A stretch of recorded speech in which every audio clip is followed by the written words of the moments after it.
Insurance isn't one size fits all. That's why drivers have trusted Progressive's Name Your Price tool for years. Just tell Progressive what you want to pay, and they'll show you coverage options that fit your budget.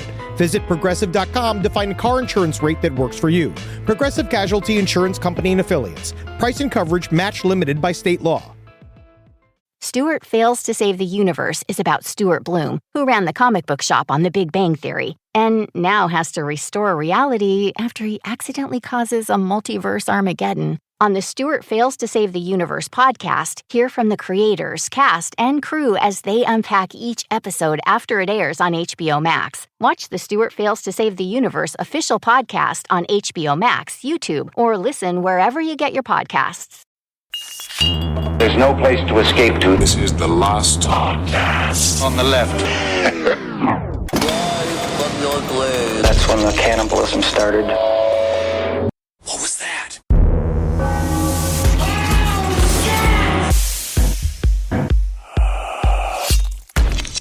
I do love shoes. gilfs. I do like the gilfs. It's nice, but the shoes look good. That's all it sends me. It's a mixture of all that, and now it's a lot of thank you to Fernando. My entire algorithm is people cooking isopods. I had dreams about isopods last night. Legitimately, isopod dreams. It was so fucking weird, but I wasn't scared of them.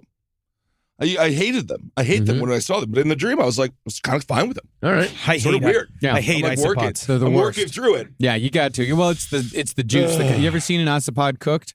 They do eat them. There's this horrible brown turn me juice up. that comes out of them when you cut them open. No, Are Lord. we recording?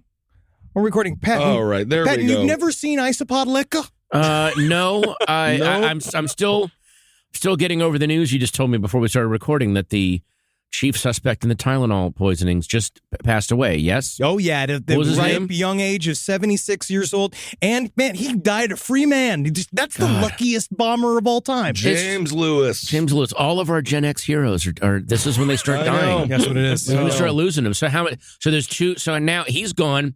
So how many Rolling Stones are left? Two. I think Two so. Beatles are left. Two guys from The Who. Two Zeppelins. Yep, and of course, those Dylan's still hanging in there, but we lost Lewis. hard names when you're in a band. As you get older with dementia, The Who, they literally will just be asking that. And then Rolling Stones will be about wheelchairs fairly soon. Guess so, yes. Yeah, he's on fire. Welcome to the show, everyone. Last Yay. podcast on the left. Ben hanging out with Henry and Marcus, plus a special guest today. He's a world-renowned. You know him. I don't even got to give his freaking credits. It's Patton Oswalt. Thank you so much for being here, Patton. IMDb, mate. Yeah. He's got a new book coming out June 20th. It's going to be with Dark Horse. It is called Minor Threats. Well, it's coming out July 12th. It's out now. It's actually out today. I purchased. I got a wrong email. No, Someone's no, getting no. fired. Someone's getting fired. It's That's what okay. the email says. It's okay. That was the one. There were a couple of comic shops that did get it on June 20th. So that's Okay. right. Boom. But it goes wide today as we're recording. We're recording this on July 12th. And you're with one of the widest podcasts that's ever And existed. I'm with physically or like Physically yes. wide. By the way, oh God, this is embarrassing. I performed at the Black Cat in DC. This is years ago with the Comedians of Comedy, me and Zach. Yes, and of course. the Black Cat, along with the 930 Club, one of my hometown music clubs growing up. Not that I ever really got to go there because I didn't have a car. But we did our show, and the place was packed to the walls. And I'm backstage, sort of I'm doing the passive aggressive humble brag thing with the manager, like, wow, we really packed the place out, right? Yeah, look and at this. I'm wanting him to say, like, yeah, you sold out, like, so I can go, I sold out the Black Cat in DC. Yeah. And he goes, yeah, you did really well. And I go, well, I mean, you couldn't move in there. Yeah, it was almost like It was he goes, it was definitely packed. It was packed. And I go, why? Well, I mean, like, but it was definitely sold out. And he goes, well, I mean, when it's packed, it holds about 1,000 people, and you sold 850 tickets. And I was like, I'm sorry, no, I mean, we sold way more. You could not move in the place, right? And he goes, well, we do a lot of like punk shows, and those fans, your fans are like. And he did that motion like they're just physically bigger.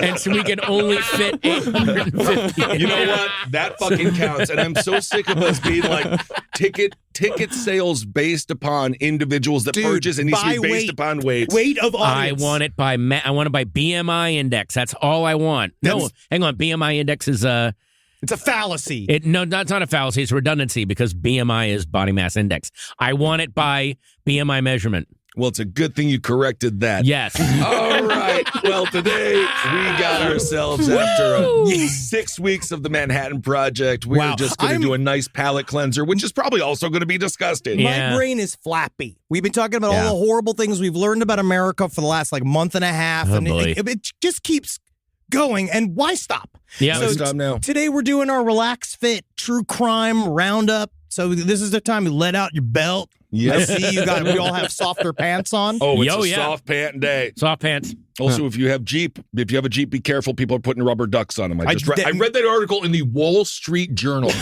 Why America getting so dumb? Literally, it was an article in the Wall Street Journal about if you have a Jeep, people are putting ducks on it. I have no idea what you're talking about. I don't know either. I read the article. He's so Wall scared. Street Journal. He's so scared. Yellow Wall Street Journal. We've got limited column space, guys. Well, my Jeep duck story's got to run. It's got to run. My Jeep's, you tell those people in the submersible that imploded, they can wait till Wednesday because my Jeep duck story's going Whatever in. Brandon William Hurst gets is what he gets. Well, we're leaving America for this first story, and we're going to be going to London. A man accused of carrying out castrations on other men and broadcasting the footage on his Eunuch Maker website has appeared in court. Oh, man, and everyone applauded. Well, no.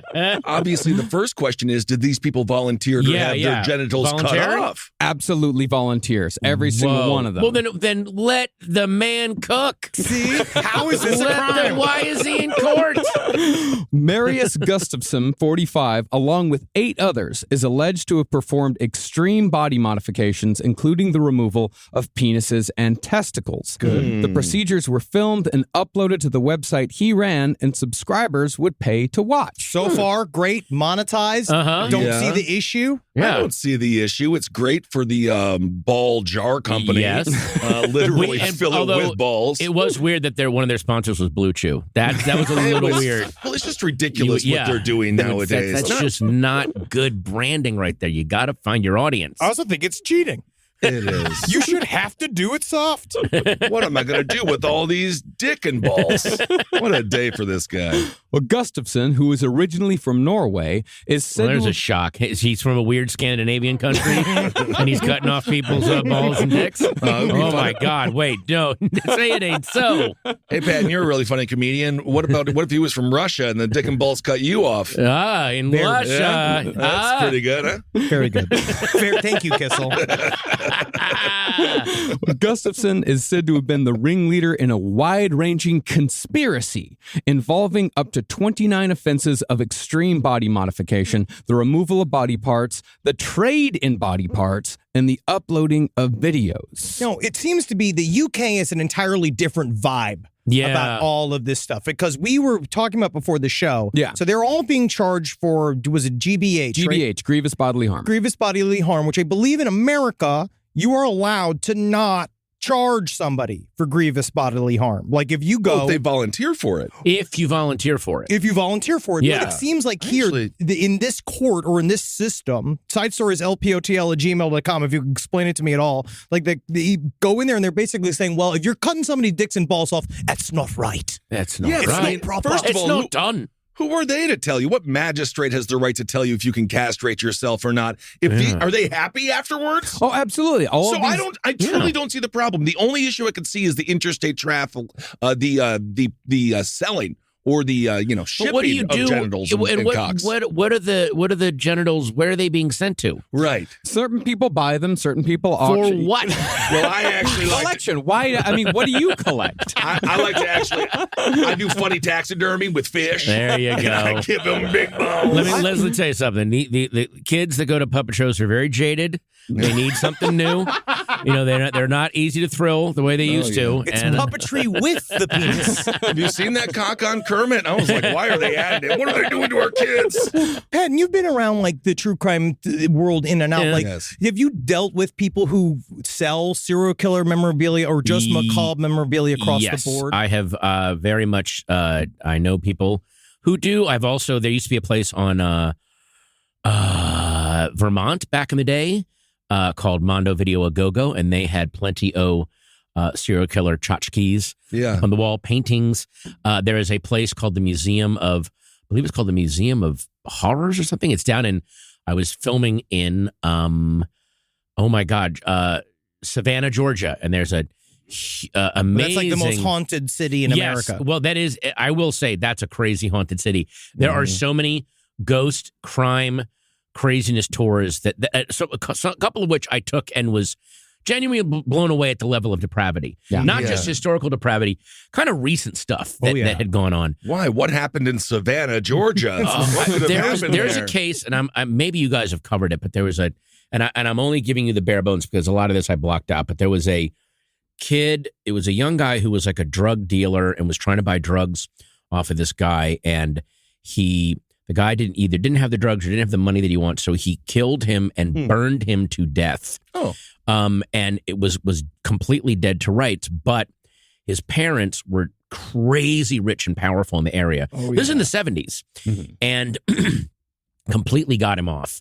And he walked around just free, everyone knowing you dismembered and burned a guy to death. And then he opened up restaurants, and each of their names, one was called like the Inferno. It was almost like a fuck you. He leaned in. And one of them was still open, and they showed it to me. It was like, and that's the guy that, like, the guy's still alive. You see him out there with a grill and stuff, like big Cook's hat on. It's this weird, like, I can do whatever I want. And there was also this unspoken thing. This is in the late 70s, early 80s of like, he only killed a drug dealer. Like, but it's like, it doesn't matter. He tortured and burned, like, beyond, the guy is clearly insane. Yes. And now he's running restaurants. To be fair, most chefs are insane. That's high-end places. I've That's seen season 3 of The Bear, by the way. Yeah. They're gonna. Well, I was Jake. The bar rescue is really getting dark these days. It really is. Getting dark. Wait, if you I just stabbed him in the chest. Yes, chef. Yes, chef. Okay, I'm burning him up. Yes, chef. I would rather be burned to death though than burned sort of to be left alive just a little bit. Complete. Complete it. Please. Yeah. Wait, in those memorabilia stores, a lot of times I feel I've seen a lot of the idea of chasing down human remains and trying to figure out where they are properly sourced. It's extremely difficult. We cover it on Side Stories all the time. People just sell illegal human body parts 24/7. So dicks and balls in a jar actually sounds like merch. Yeah. It is. And there's also like a big trade. Again, there are a lot of genuinely horrible Holocaust deniers out there, but there are some people, it's not that they're denying the Holocaust, they are trying to expose the charlatans that are selling fake Holocaust memorabilia. You mean like fake lampshades made of human skin and stuff like that? Yeah. There's a huge market, which is so fucking creepy. It is. And also just, it muddles the record, because then if you have enough fake stuff out there, then the actual Holocaust denying assholes can go, see, it's all fake. Yeah. So you got to nip that shit in the bud. Well, that's why, Rob, can you actually cancel what we got for Patton? Because we were going to thank him for being on the show. How much time is left on that eBay auction? We're going to withdraw. The world's smallest violin, or in my case, a normal size violin, for the person who is upset that his lampshade made of human skin was fake. I was doing this really Jewish skin. Sorry, buddy. Yeah. It is a very, I mean, again, it's the line from Raising Arizona, man, they ought to sell tickets. I'd buy one. Just there's people that they're, and look, I'm not even judging them because I'm absolutely drawn to all that shit. I'm drawn to all that shit. That is in me too. But there has to be a moment where you look at yourself and go, what am I? Well, is there footage of that? I got cut off. I both self and then my wife asked me gently, just being like, let's not have any more serial killer memorabilia in the home unless the pieces I have were given to me. Yeah. So at least I will say I've never spent money, but it is like, but it does, there's a whole market, and it's just crazy just how, because Marcus loves human bones. And I actually am in possession of quite a few human, like I have a human collarbone. I have some skull fragments. Where were these sourced? The collarbone, it's funny, I don't remember. Great. Oh, good. Someone just handed me a collarbone at a live show, and I'm like, this is a human collarbone. And then you meet so many people. You meet so many people. You so many stories. Listen, I can't be chasing all these waterfalls. Yeah. I do know, though, that all the human skull fragments that I have, those are plague victims that have been dug up over the years in various English archaeological expeditions. Go back to your At a Live show. Because a lot of performers are having stuff thrown at them these days. I just hope that you don't have a pelvic bone tossed at you while you're saying your goodnights. To be fair, I think the audience is very respectful of the bones. They are. We've received vials of blood. We've received somebody's father's ashes, which I thought was a little creepy. I still have the ashes of Philip Mellon. It's in a tiny airplane. It's in an airplane bottle of vodka, and it has the name Philip Mellon written on its side. Didn't someone just throw their mother's ashes at Pink at a concert? My they goodness. threw I their don't mother's want ashes that. at Pink, and their ashes got on her. And so, do you think that really? There's footage of it. You actually believe an artist is responsible enough to properly dispose of your mother's ashes? You are incorrect. She's going to go take a shower in the day room, and that's it. And then your mom's gonna haunt the gree room at the Citibank Center. That's it.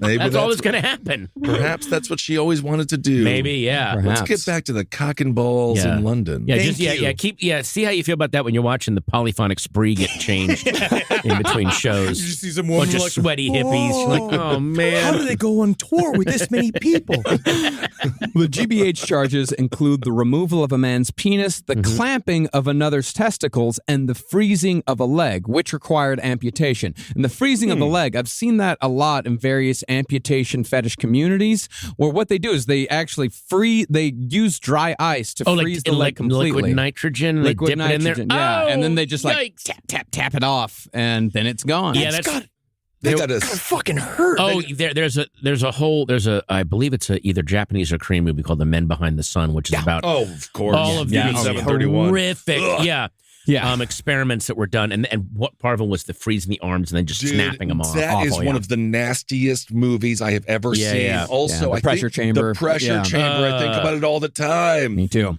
My goodness. But I would just put the leg outside the window of the Snowpiercer. That'd be good. But the people, again, they sign up for this stuff. They do sign up for this stuff, yeah. And that's kind of the legal gray area that they're in there. But on the other hand, it's legal everywhere, or a legal gray area everywhere else. But it seems like in England, it's very cut and dry. There's so many guys no pun that are intended. Yes, indeed. Sorry. I'm sitting right there. Am I not going to cut and dry ice? But I don't know why. But I feel like they just have a lot more. How do you put it? It's in the UK. They're a little bit more. Their ickiness towards certain societal aspects, like they put it into their legal system. Well, I think it also, and I'm just speculating here. This might also have to do with the fact that they have socialized health care. So if people are injuring themselves, if people are cutting, they become kind of wards of the state. They're gunking up the system. But here in America, you do that to yourself. You just get tossed off to the side of the road, and we don't got to worry about you no more. Also, I think England has a much, much longer history, and I'm sure that it is psychically scarred a lot of them, even on a DNA epigenic level, of mutilation and torture and real horrors just within the city itself. I was very lucky to have a very deep kind of exclusive tour of the Tower of London. And if you ever go to England, it sounds very touristy. Go visit the Tower of London. Yeah. It is fucking fascinating. That place was basically Abu Ghraib during Victorian times in the middle of the city. And oh my fucking God, the shit they would do there to people. When you went in there, you didn't come out. Oh, yeah. And you were... Would that be where they would put you in the pit and then basically you were in the bottom of a toilet for the rest of your life? Yes. I don't like it. And why are you in the Tower of London? Queen was in a bad mood. And they just sent people there. And it had nothing to do with...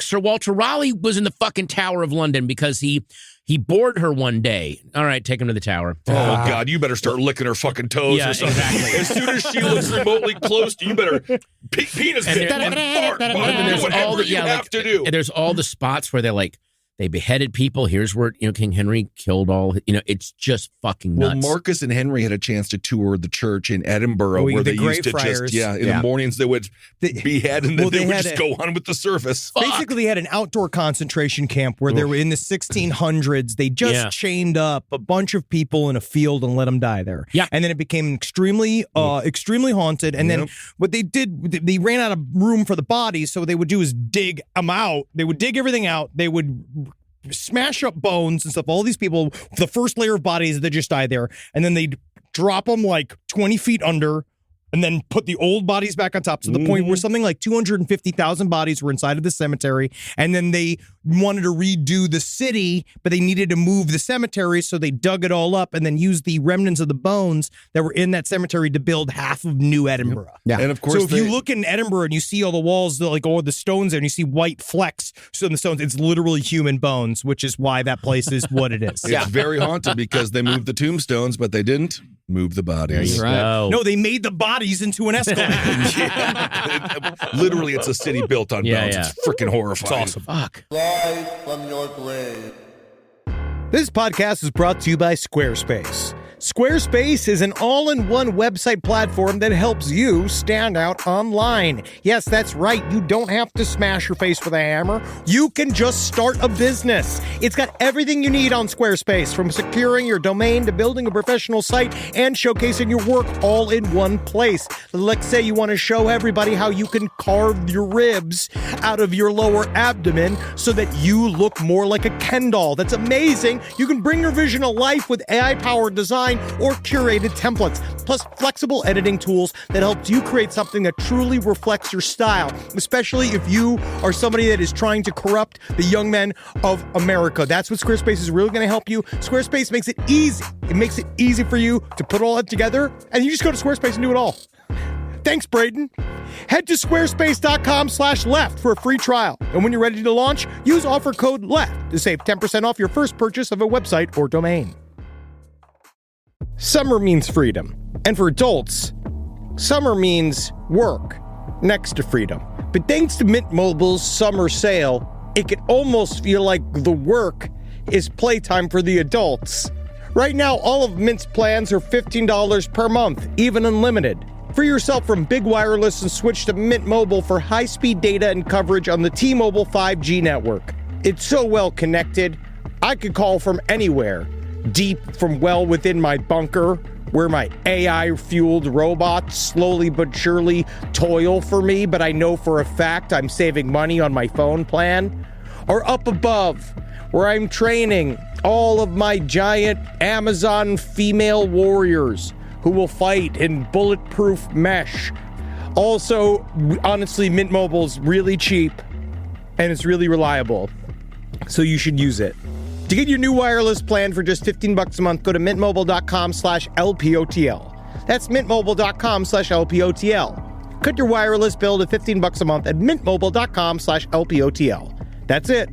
There's no catch. Upfront payment of $45 per 3 months, $90 for 6 months, or $180 for 12 months. Plan required, $15 per month equivalent. Taxes and fees extra. Initial plan term only. Greater than 50 gigabytes may slow when network is busy. Includes up to 20 gigabyte hotspot. Capable device required. Availability, speed, and coverage varies. See mintmobile.com. Most of us picked a bank at 16 and never looked back. Sound familiar? That's where Chime comes in. They're not like traditional old banks who charge fees and gatekeep perks and rewards. Chime offers the most rewarding, fee-free banking, all with no overdraft fees, no monthly fees, no minimum balance fees. You get 5% cash back on Chime Card in a category of choice, like gas or groceries, all while building credit through regular, everyday spending with no credit check.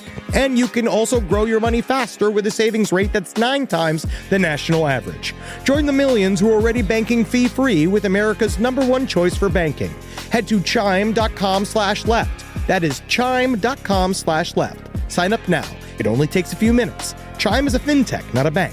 Banking services and Chime Card provided by Chime's bank partners. Qualifying direct deposits required. Terms and limits apply. Go to chime.com/disclosures for details. Well, here's the little twist when it comes to the Eunuch Maker. When the Eunuch Maker himself appeared in court, he was in a wheelchair. The Eunuch Maker. Hello. Yes. Nothing better goes wrong. All right. So he was in a wheelchair. He was in a wheelchair. I do love that all Mentos ads were just like, were you drunk last night and hungover? Do you have a job interview you forgot about? Try Mentos. Mentos. So hang on, he's wheeled in a wheelchair. He's wheeled in a wheelchair because he himself is a eunuch. He had his own leg, penis, and nipple removed. Hey, wait a minute, by himself? By other people. So it's a whole community. It's a whole community. Yeah, there's like 9 guys in court. Would you trust a huge dick eunuch maker? No, no. I need to see the process. You don't trust a skinny chef. You don't trust a short basketball coach, and you do not trust a eunuch maker with a huge cock. That's right.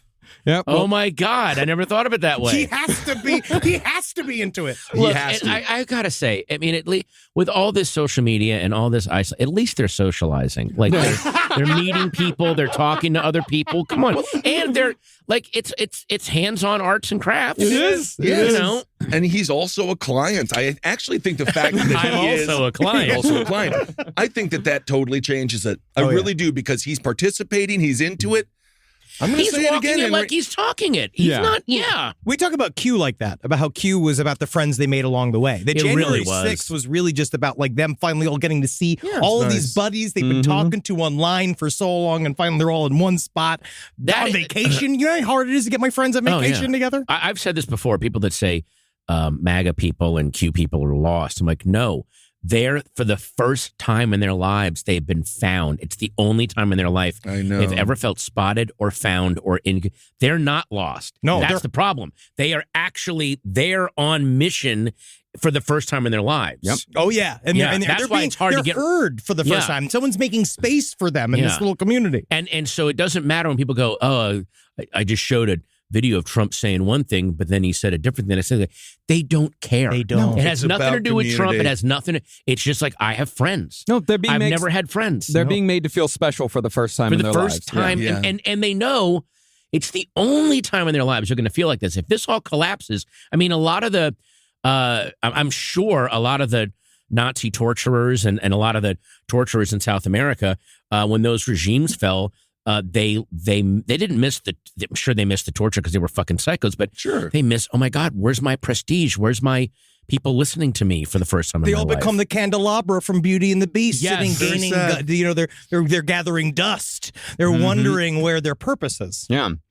Well, back to this story here. These guys truly did have a community. They even appeared in court together. The eunuch maker appeared alongside Peter Waits, 65 years old, who was charged with conspiracy to cause GBH with intent.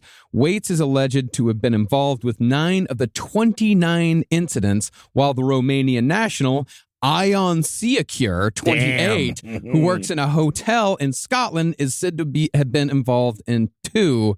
Siacure, who appeared separately, faces the same count of conspiracy to cause GBH, and all 3 men were remanded in custody ahead of their next appearance. Well, that's all you got to do to mend the age gap. Just get a huge gap of a gaping wound between your legs. 64 and 28. When was the last time you saw a 64-year-old and a 28-year-old hanging out? I saw some stuff on the internet. Well, that's your lemon party. That's your whole thing. You're a guilt guy. You can always count on me. For sure. That's what friends are for. My balls! God! Now, isn't there a crew called the Nullos? The Nullos. Well, these guys are said to be a part of a larger movement called the Nullos. There's more of them. But it's a cute name. It sounds like a marshmallow cookie. It does. Yeah, it's a cute name. They're called. You got an A+ on your math? Have some Nullos. Oh, I love Wait, you work so hard. I'm really proud of you. Well, a Nullo, it's short for, nullification. Yeah. They also call themselves smoothies. Cute. Wait a minute. I wonder if that's from the show that I was on, Happy, because there's a hitman who is a self-eunuch, and his name is Smoothie. Oh, that's actually very it could be. It's an amazing... Happy's great, by the way. Thank you. Well, the main hitman on that show, played by an incredible actor. He should have gotten an Emmy for that role. I just think it's ridiculous when they say Patton Oswalt hasn't had a social impact. You're like, look at us. What are you talking about? I've inspired multiple cock and balls to be released from the body that doesn't want them. But it's not just cock and balls. Smoothies can also be women.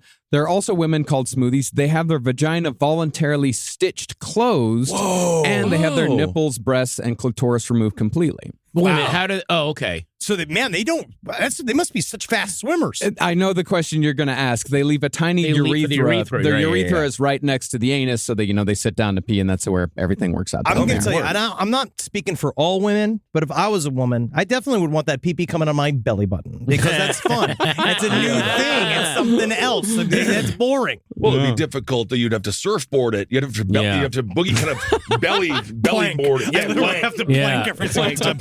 I mean, I guess that frees up a lot of time for the rest of your life if you're working on others. I mean, their Duolingo scores must be crazy. Yeah, man. They've got all kinds of time. Yeah. One of the famous nullos is Mao Sugiyama, a Japanese artist and asexual activist who in 2012 had his genitals surgically removed, cooked, and served to paying guests at a public banquet. Sugiyama, who uses the nickname Ham Cybele, also had his nipples removed. Ham Cybele sounds like an open mic comedian that only talks about sandwiches. He's not opening for you this tour. Ham Cybele? We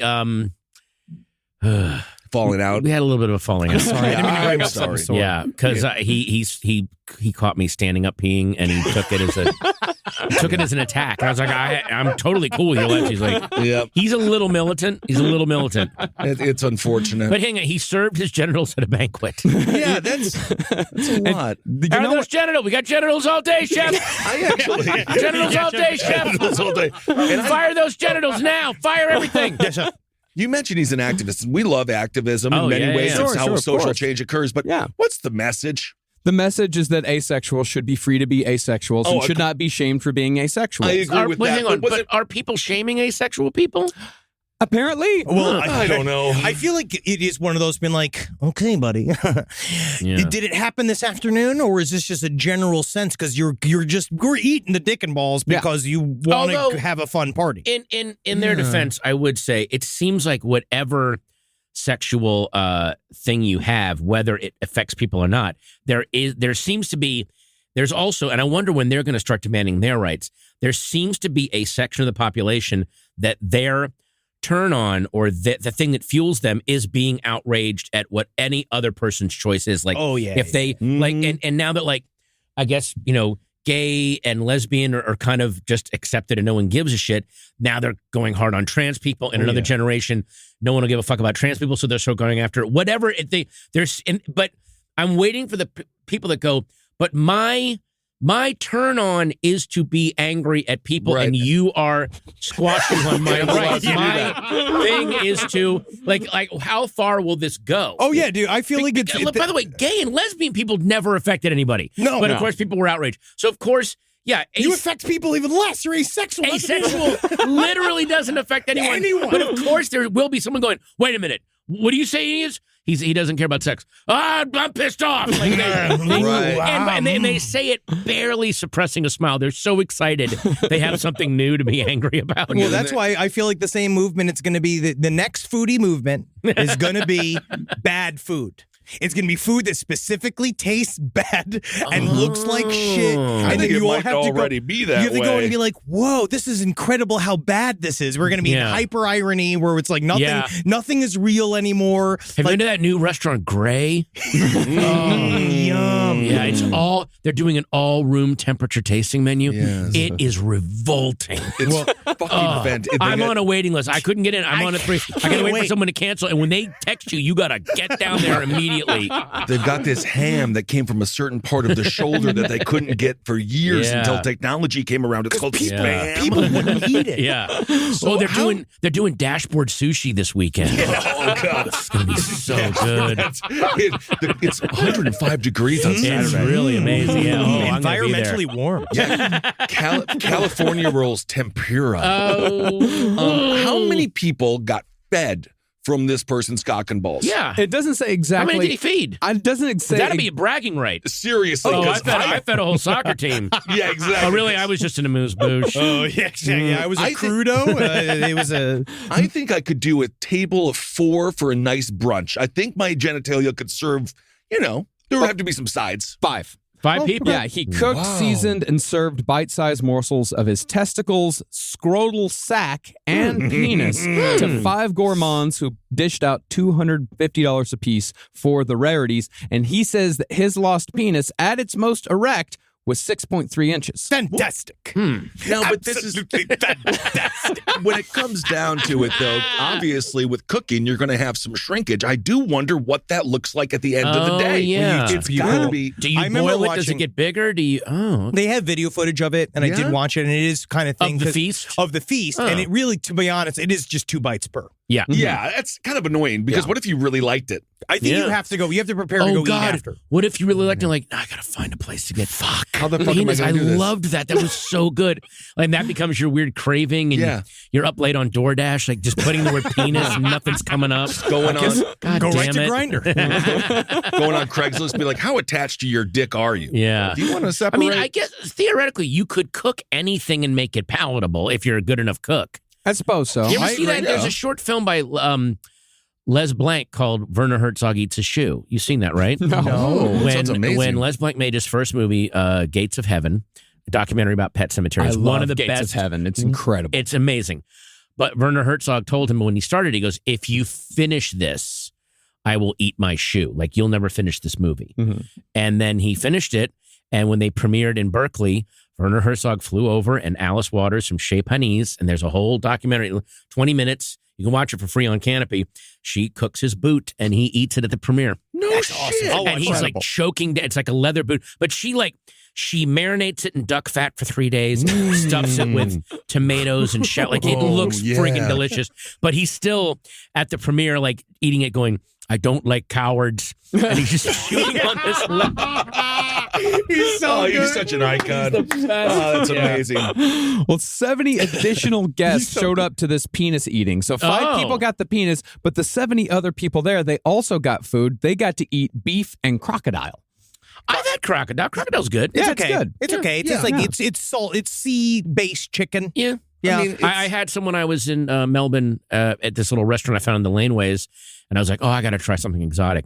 And I got some crocodile. It tasted fine. Mm-hmm. Delicious. Well, not alligator. Yeah. Do you know the case of Issei Sagawa that is also in Japan? Who's also walking around free. Just because over there we're doing research for a big series coming up about essentially the Japanese criminal justice system and how they persecute people. And what they do is they spend like years deciding if somebody's crazy or not. And then if they decide that you're not technically responsible for these crimes due to mental illness, they put you in protective custody like they did with Issei Sagawa. So that's why he's allowed to live his life, because he's just like, yes, I'm an unrepentant cannibal and I wish I could do it again. And he's a dry cannibal.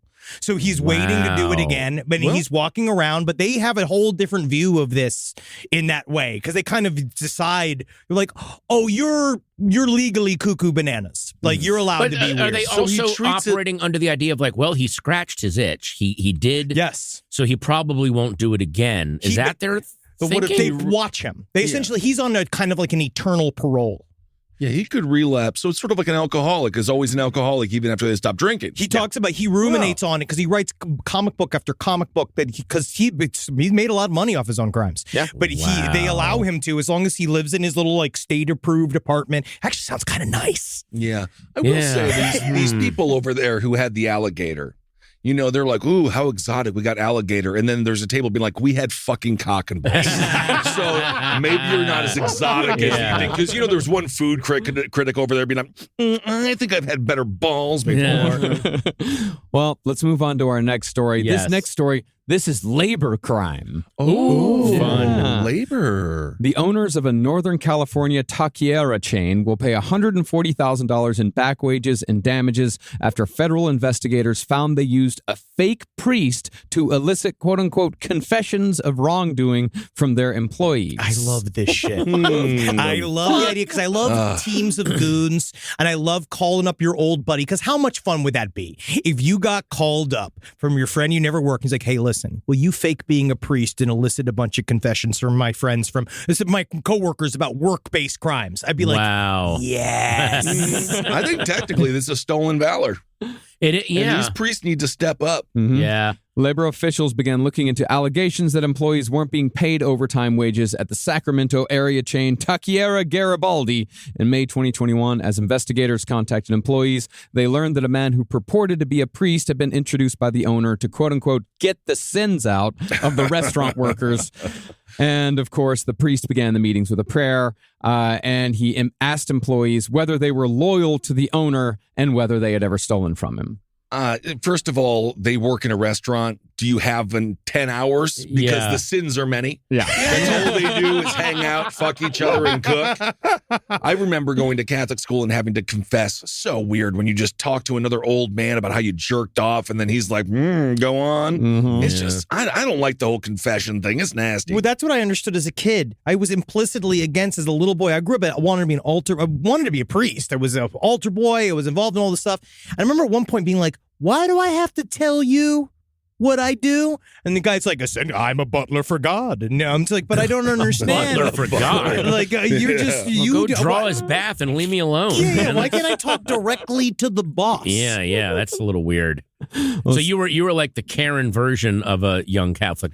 I'd like to speak to God right now. I feel like this excuse man. me. Yeah, because also then turned out it was a massive scandal within my church, and I was one of the only kids not molested, and I think it's just because I would have used it for material. Yeah, there's the church that we went to back in Virginia, St. Catherine of Siena. We were a very lapsed Catholic family, but we did go briefly to a church called St. Catherine of Siena, and there was a guy who was there that would report. He would go to the priest and he would like complain about families that weren't coming dressed nice enough for his tastes. Okay. See, and that I like a complaint department. Well, hang on. That I don't mind. But that guy turned out to be Robert Hansen, the big spy.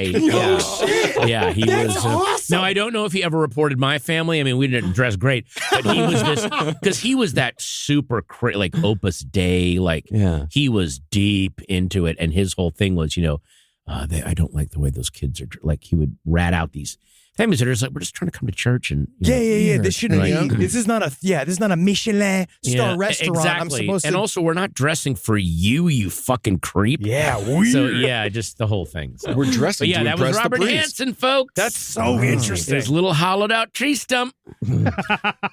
That's where he kept the film. Yeah, well, you got to keep it somewhere. Mm-hmm. Yeah.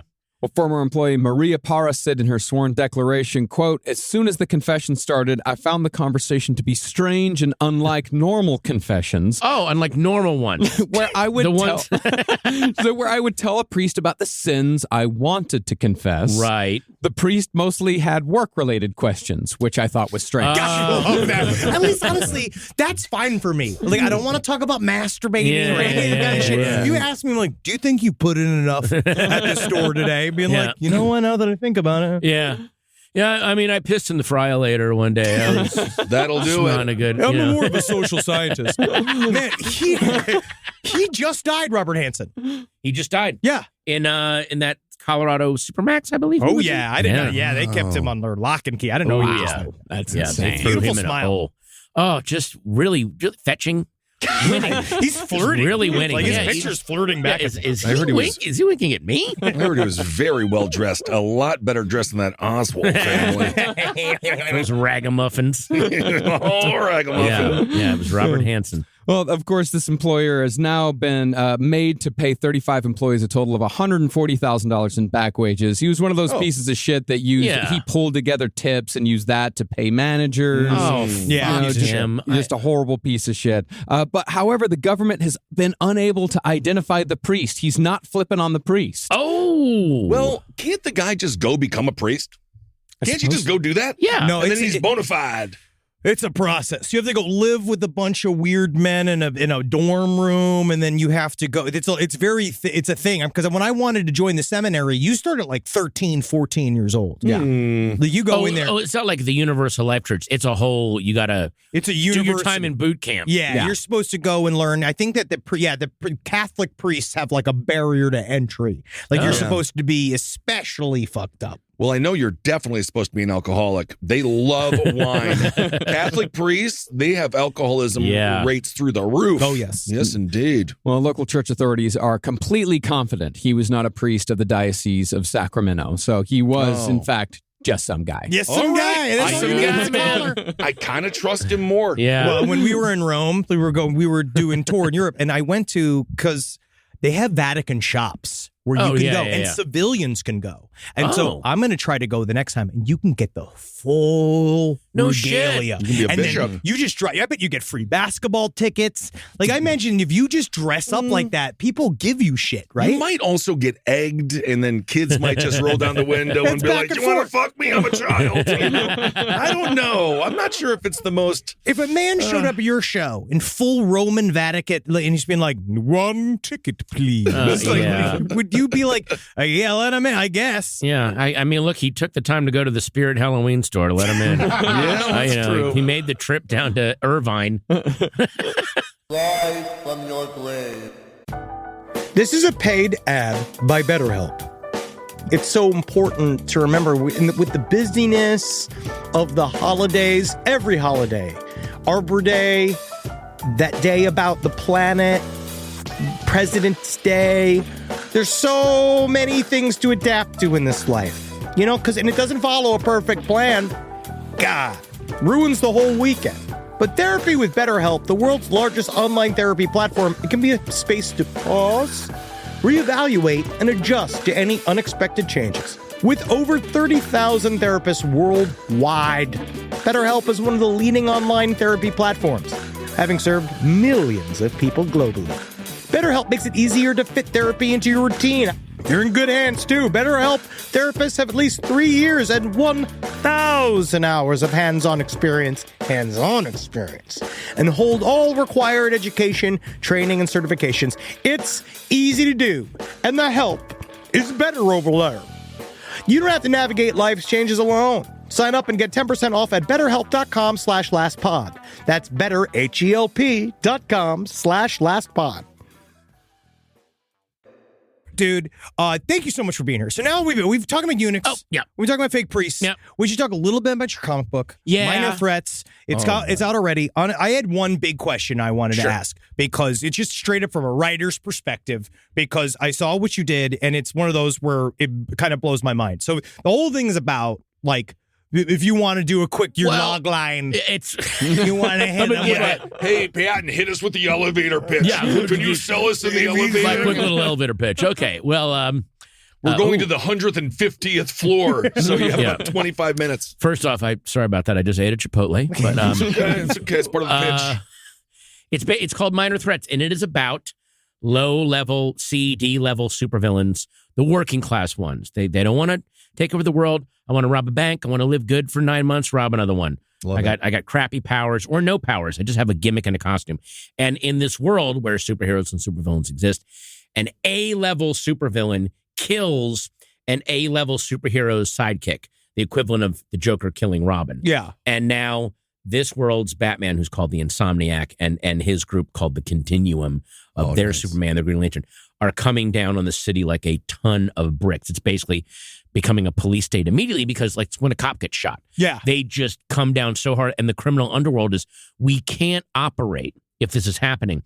There's no honor in this world. Let's capture this A-list guy, hand him over to the heroes. We get a little credit in the favor bank.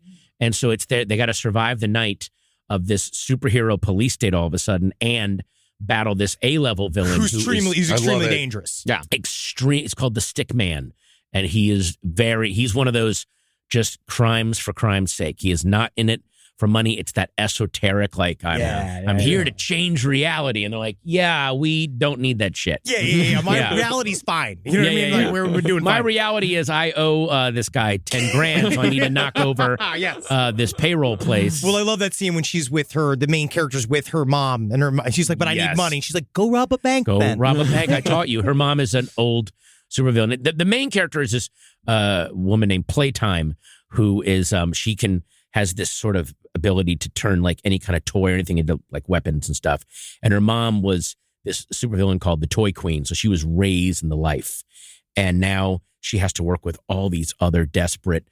There's a guy called Pigeon Pete, who was I met him huge in before. the. I actually met him in a bar in Wisconsin once. It's a Big Wings local. I'll tell you, it was very ironic. By the time I was walking out of the bathroom, I was walking like a penguin. Yeah. Hello.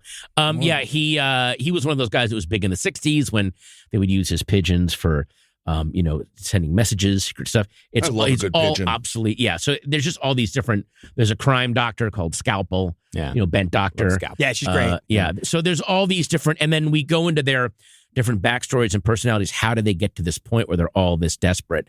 And it's also our way of going, this is what it must have felt like for the comics characters in the 70s when comics suddenly got very adult and very gritty. When people like Frank Miller and Alan Moore came along, like, do I still exist in this world? Yeah. So what's Kite Man going to do? What's the Red Bee supposed to do now? Now that everybody's a fucking militant, hyper police state maniac. Yeah. But when you make that world, because I was like, all right, so the first thing I was like, holy shit. It feels like a lived-in world. Yes. When you do that, how do you go about making a world of superheroes? Do you just write a list of names and then decide what's cool and what their attributes are? Or part of it is you sit down and you make up lists of cool names that you think would be amazing superheroes, and then you have your artist. We have this great artist named Kenneth Scott Hepburn. He's so good. My God. So just the right amount of grit. Yes, and he, with our descriptions, me and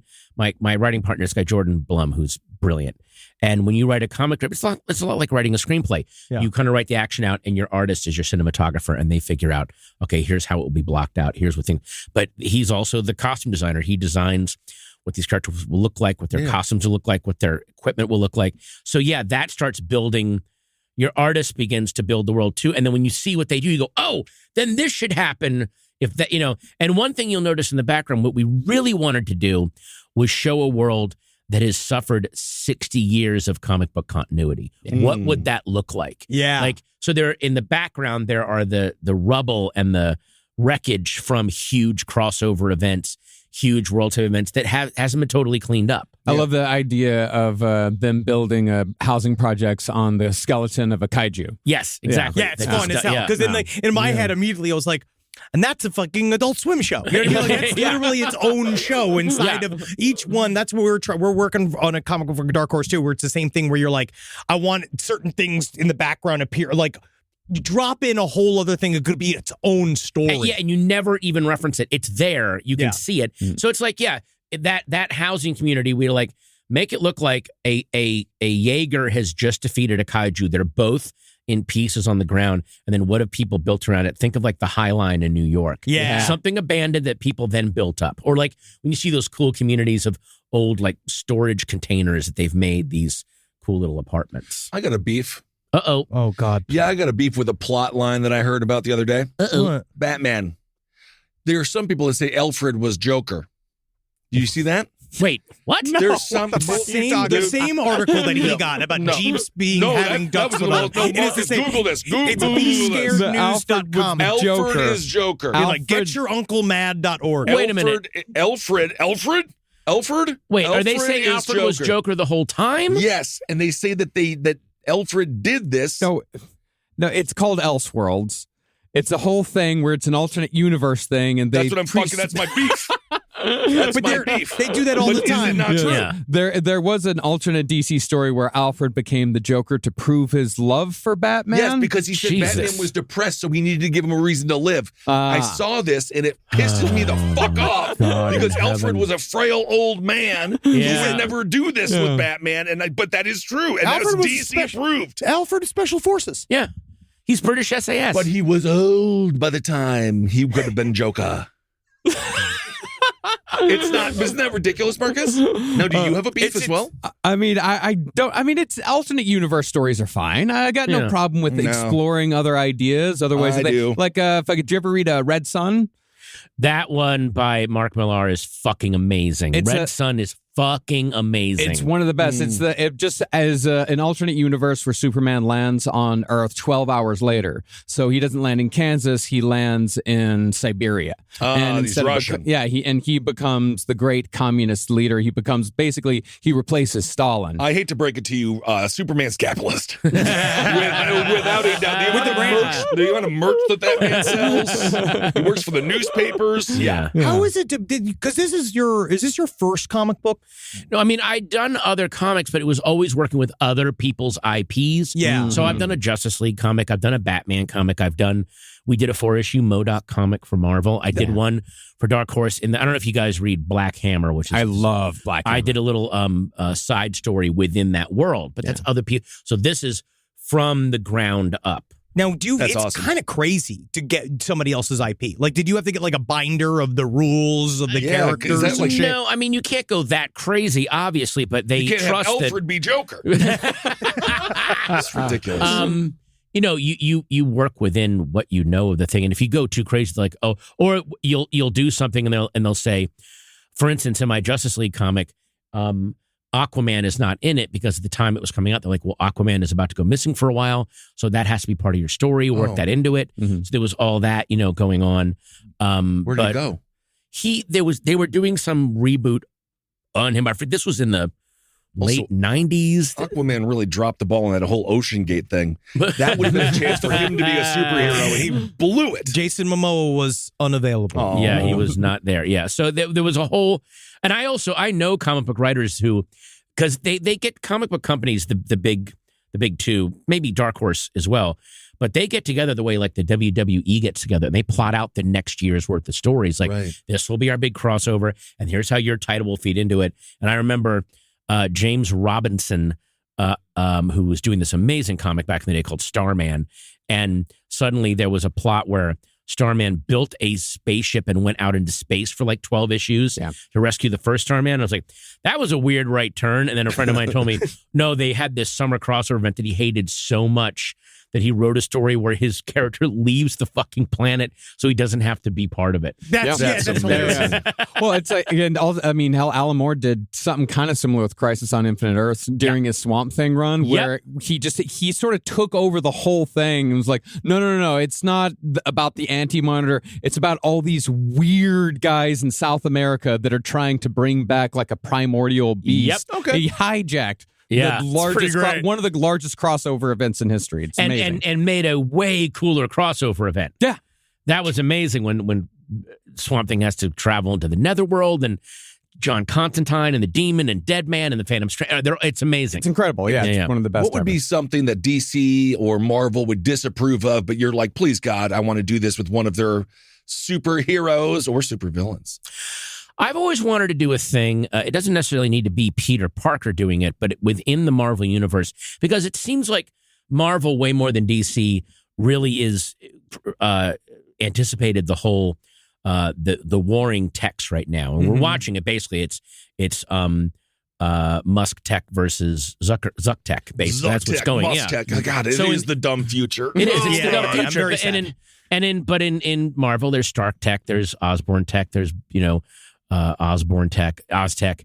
And so I was like, either have a Peter Parker or a new guy come along, and he's like, these fucking assholes, all they do is build weapons and shit, and they hoard it to themselves. So he starts just releasing open source blueprints of not only his advanced tech, but of theirs, so that everyone can have it. He becomes a whistleblower. Well, not even, almost like a Banksy, because these guys, so then he forces like someone like Stark and Osborn and Octavius and even Doom, they all have to go like, we've got to crush this fucking guy. I like this idea. And suddenly they have to really question what it is that they do. That would be amazing. It would be really cool because Peter Parker is the one who has a moral core to a fault. Mm-hmm. And by the way, there are problems with doing that. There is not the best idea to just have open source code for a repulsor ray out there for anyone to have. Oh, yeah, because then anybody can have it, including the most low-level worst villains. People, yeah. So, but then see where that goes. That would be an amazing story. I would like to see a comic book where Spider-Man apologizes for killing Macho Man. Did you know that? That was a long story. Did you hear that? So when he was filming Spider-Man, Macho Man was the wrestler. I know. With his beard shaved. Bonesaw, yeah. They put him against a dude who didn't know how to wrestle. Macho takes a bump. That's basically the beginning of the end for Macho Man. He got addicted to pills and then he had a heart attack. So Spider-Man is responsible for killing one of the greatest wrestlers of all time. Well, I single-handedly blame Tobey Maguire.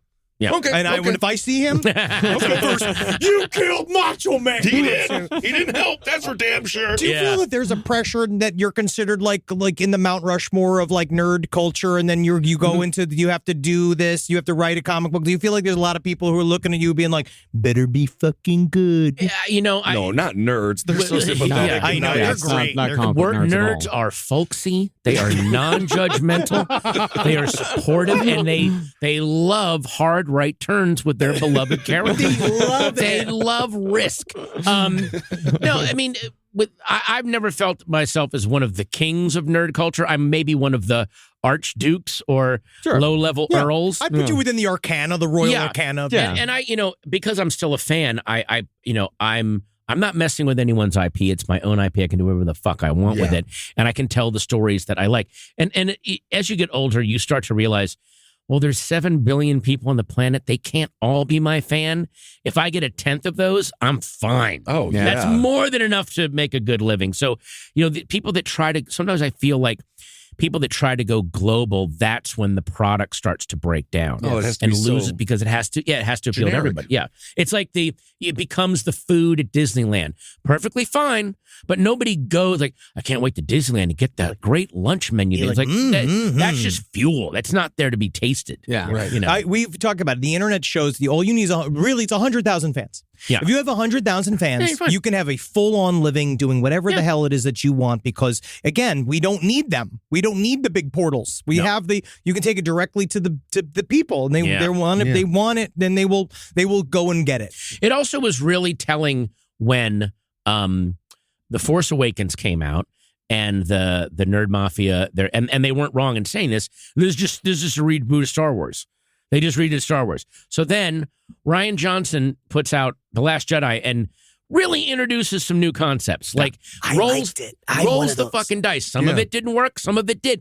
But he did something new. And the nerds went, no! They screamed. So then for the third one, that one was clearly done by committee. Like, okay, let's look at all the hate threads. Let's try it. And then it completely, but in a weird way, I think that was necessary because now I think it freed a lot of people going, oh, part of these people's pleasure is being outraged anyway. So there's nothing point. You can do. Exactly. So just do what you want to do and do it the best you can. Little Mermaid fucks Aquaman. Can we make it happen? That's it. Little Mermaid fucks Aquaman. That's the elevator pitch.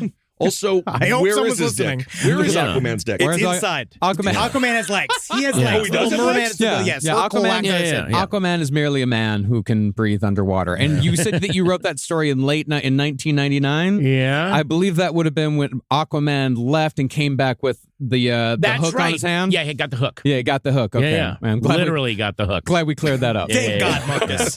Thank fucking Christ. Man, this has been great. It's been so much fun, Thank you so much, Patton. This has been awesome. Look, I'm happy to come back. And if you need another palate cleanser after whatever god awful rabbit hole you guys are about to go down, the weird, I will happily come back in and talk about severed penises and fake priests. Isn't it palate cleansing? It is literally an amuse-bouche. It really is. And I'll save the story for next time, the story about the man who stole the forklift in the Lowe's parking lot, drove it to the Home Depot parking lot, and killed a woman in the Home Depot parking lot. Yeah. He was mad. Yeah, he was real mad. Save it. But think about how fun it would be to drive a forklift around unabated. Like no one telling you what to do. You could just drive it. Oh, man, the chaos. Kind of fun. Minor threats. Check out the comic book by Dark Horse. Is there a place that you want people to buy it from? Well, I hope wherever you're listening to this, if there is a local comic book store or LCS, I hope that you go and patronize them and actually walk through the door and purchase a copy, help them out. If not, what was the name of the website we used for Soul Plumber that was it chained together independent comic book stores? Bookshop.org? I believe that's it. Yeah. Bookshop.org is a great place to go shopping for books. That's where I get all my books. Awesome. Great. Awesome. Highly recommended. Also, I'm going to recommend a movie from 2009 starring you, Mr. Oswalt. Big fan. Oh, Big fan is I love fucking. Big It's Fan. got radio. Yeah. It's got football. It's got murderous ideas. Big Fan was fucking awesome. Thank you. All your Thank work you. is awesome, Yeah. and you're such a legend. And you were one of the reasons all of us got into comedy. It's true. Yeah. Shaving your back with a rusty tunic clan lid is still one of my favorite jokes of all time. Wow. I'll fan out here on mic because I can. on I would mic. never do it to your face. Yeah. Thank you. No, Yeah. the Comedians of Comedy documentary is the awesome. inspiration for everything. That's the reason why we're sitting here today, is because that documentary inspired me so much. And So you that got check's in the mail. Don't Well, worry. then I'll be taking an extra bagel on the way. Yes, indeed. You got off easier than David Cross, because the first time I saw him, the first week I moved to New York in 2006, and I tracked him down for 2 blocks, and I gave him a huge hug. You're so scary. I don't know. You if saw liked it. him. I was like, I'm a big fan. Yeah. You're the reason I got into comedy. He was very sweet. I can't believe- I'm sure he wasn't thrilled. Can't believe I'm meeting you in the first week of August. Give me a hug. Come here. I remember Doug Stanhope talking about how he was walking to his venue one time and he saw these crazy fucking looking guys walking down the street. So he changed the side of the street. And then he was watching them go right into his show. And he's just like, oh, it's my fans. Well, we are amazingly blessed to have such great Thank you. fans. And thank you so much for being here, Patton. And all right, everyone. That's been this month's palate cleanser. Yeah, this is it. Thank you all so much for listening. Hail yourselves. Hail Satan. Elgin. Magustalations, everybody. Mr. Oswalt, thank you for your participation. Watch your cocks. This show is made possible by listeners like you. Thanks to our ad sponsors, you can support our shows by supporting them. For more shows like the one you just listened to, go to lastpodcastnetwork.com.